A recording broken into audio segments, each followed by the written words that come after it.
Euro dollar has pushed further in towards the upside, with us pretty much breaking through this area of supply which we had. As you can see, the overall order flow has been bullish in towards the upside, and we're just continuing to push up higher. So overall, this area of supply, which I just highlighted, but really provided minimal resistance, only this, let's say, one push down, was created by this imbalance candle over here. I often use the indicator 50% body candle, which makes me help identify areas of supply and demand. Now, what I'm looking for at the moment on euro dollar, guys, is just pretty much further upside until we see the order flow broken. As we can see at the moment, if we just zoom in on current price action and remove the indicator, is that we are just creating a higher high, again a higher high, a higher low, and now potentially a new higher low somewhere over here. So here on the daily time frame, as long as this order block, which was just created, which broke not only this area of supply, which I just showed you, which also broke this change of character high, as long as that demand zone is respected and the low is respected, we should just continue up higher from here. Now, what is the next target for euro dollar? Because we don't have this area of supply pretty much as valid anymore. We don't expect a significant reaction from it anymore. So what are we now going to look to achieve? Well, what we're actually looking for at this point in time is just to liquidate this overall swing high here at the top. This is the swing high of around 11,400, so 1.11400, and that is now the next target for EURUSD, with the only actually fresh area of supply being this extreme area of supply here at the top, guys. So this is pretty much the extreme area of supply back in 2023, last summer, from where we saw that massive sell-off in towards the downside. So let's see, for now, as long as the overall order flow here holds on the daily time frame, we should expect euro dollar to continue up higher, okay? So even if we do see a pullback today, which doesn't really matter because it could be a pullback of, let's say, 61 or 0.61% in towards the downside, a 70 pip drop, we would just come back down in towards daily demand, and then from there we could skyrocket up higher. So if, let's say, on the lower time from the order flow just continues with a lot of bullish momentum, okay, that's fine, we'll just continue to look for longs. But if the daily also drops in towards this area of demand, we are still safe as long as that daily low over here holds, okay? So now going in towards the 4-hour time frame, what are the kind of trades that we're looking at? Well, I mainly use the 4-hour time frame to identify, are we looking for a long, are we looking for a short? And when we have this overall uptrend, as we have had over here, with a push up, pull back, push up, pull back, push up, what you always try to want to do is underneath a high, right? So this high, this high, and this high. Underneath it, you want to be looking for those longs, right? And ideally, you want to be, let's say, spotting this higher low. That is where you want to go long, because then you can make the biggest amount of profit. Now, we're currently situated above a BOS, and what do we expect after BOS? After a BOS, we expect a pullback. So the pullback, where do we expect it into? We expect it into an area of demand. So this is my main area of demand on the 4-hour for now, which I am interested to look for a potential long from. If we do push down lower, then we do also have an imbalance zone, which is situated over here. And this would also align with that daily demand level, which I just showed you. So there are two zones that we can go long from. That is either zone number 1 or zone number 2. So these are the main, let's say, pullback, and then we go long, pullback, and then we go long. But if the momentum is extremely high, obviously we can just go with the overall flow. Just keep in mind that it is obviously a lot riskier to take a potential long here than, for example, down over here or here or here, right? Because the higher price gets above a break of structure, the more riskier it gets, because obviously after a break of structure, what do you expect? You expect a pullback. So on your USD, it is expected that there will be a pullback soon, especially after a 4-hour BOS. But at the same time, where do pullbacks happen from? Pullbacks happen from higher time frame POIs, higher time frame points of interest. Do we have any fresh area of supply here to our left? No, we do not. We had kind of like this order block over here, but then again, I also mentioned in yesterday's video, it wasn't fresh. For the rest, we had this order block, wasn't fresh, as we already wicked into it. So kind of when you have this situation where there's no fresh order block left, most of the times you just go for the overall swing high. So at this point in time, 1.11395, that is the major swing high. From there, I would definitely be looking for a short.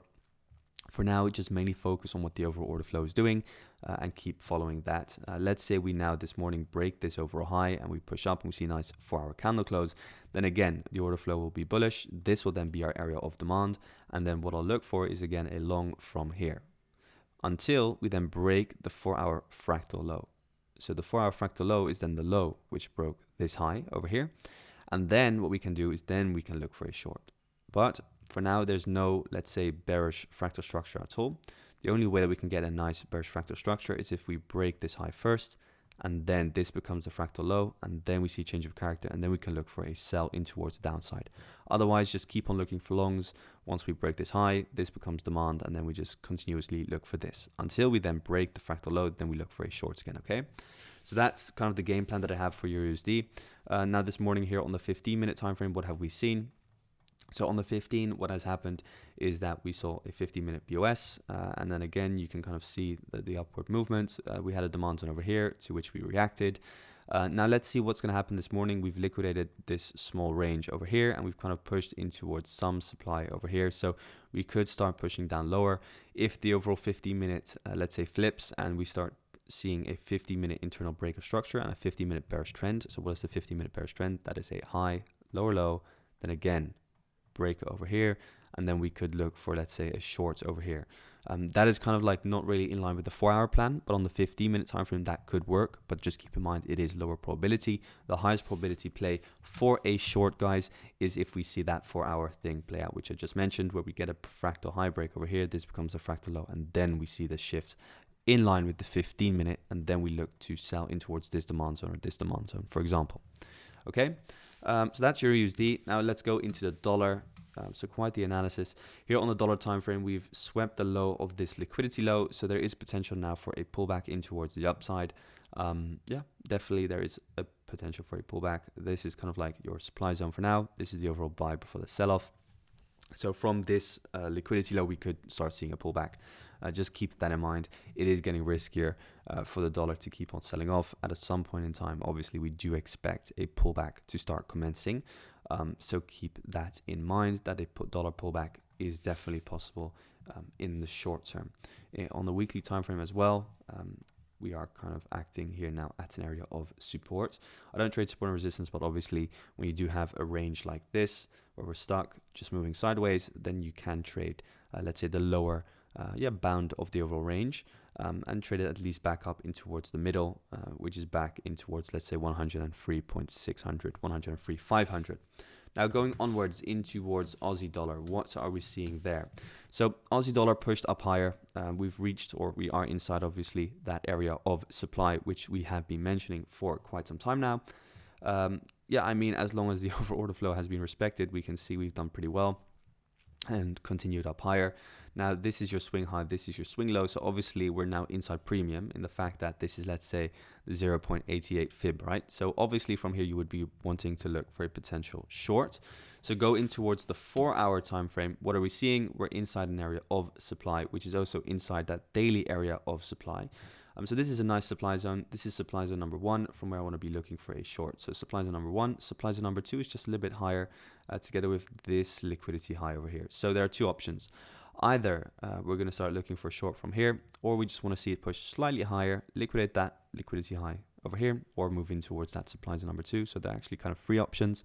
But yeah, definitely looking for a short very, very soon with this massive overextended run on Aussie dollar. Yeah, looking for that potential short. So what do we preferably want to see? I mean, obviously the best and preferred option is getting that what I mentioned on the 4-hour on EURUSD as well, break of the high, then fractal low break, and then we start looking for a short in towards the downside. But what we can also do is look here at the 1-hour, and then what do we see on the 1-hour time frame? So on the 1-hour time frame, this is now your area of supply. Obviously we're inside 4-hour supply and daily supply, so we could start looking for a potential short from here in towards the downside after what is also a 1-hour change of character.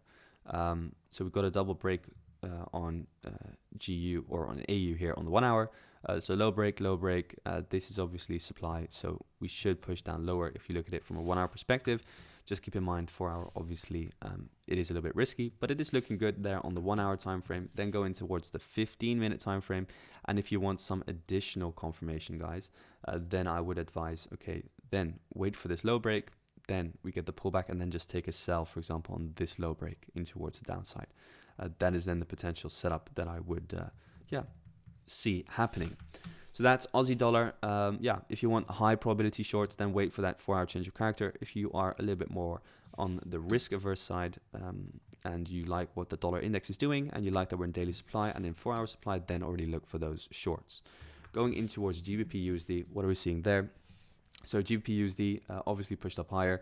GBPUSD, I actually like it very soon for potential short. With this now being the fractal low, let's see how this 4-hour candle closes. Obviously, we do actually have some demand again over here, which is untouched. So that's kind of like a little bit more negative. So preferably, I would just like to see GU push a little bit higher, take out the liquidity, push maybe in towards this supply, and then look for high probability shorts. That, for me personally, is the best setup there on GU. Obviously, we have a very overextended move after this 4-hour BOS, so it wouldn't be strange to see it pull back in towards the downside very soon. You could already start looking for those shorts, but then again, just keep in mind, it's a little bit risky with this demand zone, so the highest probability shorts would be over here. But if you want, you could already look for those shorts. Now going in towards NZDUSD.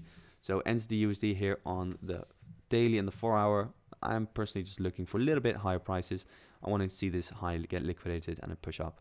If we do push down, then look for a long inside this daily order block over here, and then long it in towards this supply zone and this liquidity high. That for now is the game plan on there.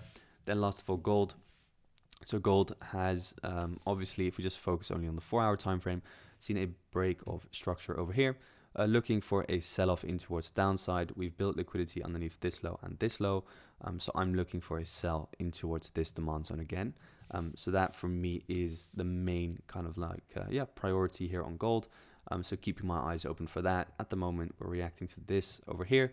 So let's see if we see a double break by breaking this low again. And then obviously it kind of comes down to here. If we break through this demand zone, then I'll definitely see us pushing in towards here. So that's it for today, guys. Thanks so much for tuning in. Wish you all a fantastic trading day and speak inside Discord. Thanks.